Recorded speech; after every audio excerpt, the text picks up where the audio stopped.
Kayo po ba mga bossing ko ay dumadaan sa mga iba't ibang mga pagsubok sa inyo pong buhay? Meron po ko ituturo sa inyo po mga bossing na isa sa mga mabibisang mga pamamaraan para mag-goodbye na kayo sa mga problemang yan. Maging sa usapin ng mga taong inggitera, pakilimera, chismosa, sa mga taong may masamang intensyon sa inyo mga bossing, damay-damay na po dito mga bossing. Nandito na lahat mga bossing. Maghanda ka lang po mga bossing ko ng bato. Tapos, isang malinis na papel, kahit maliit lang. Tapos, itong ating sinulid na pula, talian nyo lang itong 3 piraso ng pong sile, mga bossing. Ngayon pa mga bossing, isulat kung ano man yung hinanaing po ninyo sa inyo pong buhay. Isulat nyo po dito. Halimbawa, ang pangalan, kilala ninyo, isulat ninyo po. Itong taong ito, si ganyan, na tunay na pangalan at ipilido, isulat nyo po mga bossing. At pagkatapos ito mga bossing, ay ang gagawin nyo po, ay ipupulupot nyo po dito mga bossing.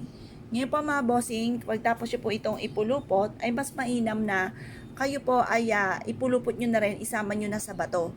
Tapos sabihin nyo po sa pamamagitan nito ay tinatapon ko na lahat ng mga kamalasan ko, maging ang mga taong may masamang intensyon sa akin. Sabihin nyo na po dito mga bossing ko lahat-lahat.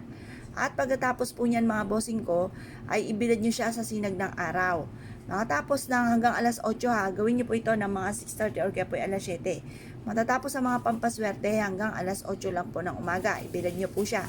Makatapos ng alas 8 ng umaga, ang gawin nyo po ay itapon nyo po ito mga bossing ko sa may basurahan ninyo at huwag ka munang babalik dyan sa basurahan. Makalipas ng 24 oras saka ka lang babalik. Or kaya, kung may mga running water sa lugar ninyo, pupunta ka sa palengke, kasi dito sa amin mga bossing ko, papuntang palengke, may tulay na dadaanan. Doon pwede nyo siya doon itapon. Or kaya po, halimbawa sa mga, yun nga po, sa mga ilog, yung mga ganyan, sa mga lawa, basta sa mga running water, doon nyo po siya itatapon, mas maganda po yun. Ito po ay makakatulong upang sa ganon, kung ano man ang mga kamalasan na yan, mag-goodbye ka na, at para puro swerte na dumating po sa buhay po natin. Proven po ito. O, halimbawa, ang inyong karelasyon ay nagluluko at alam nyo ang pangalan ng babae. Sulat nyo yung pangalan ng babae at ang inyong karelasyon. I-wish nyo po na bagay yung inyong karelasyon ay magbago na at itong babaeng ito ay kalimutan na, yung mga ganun mga bossing. Lahat ng mga nais ninyong i-wish nyo na po dito at itapon nyo na po yan.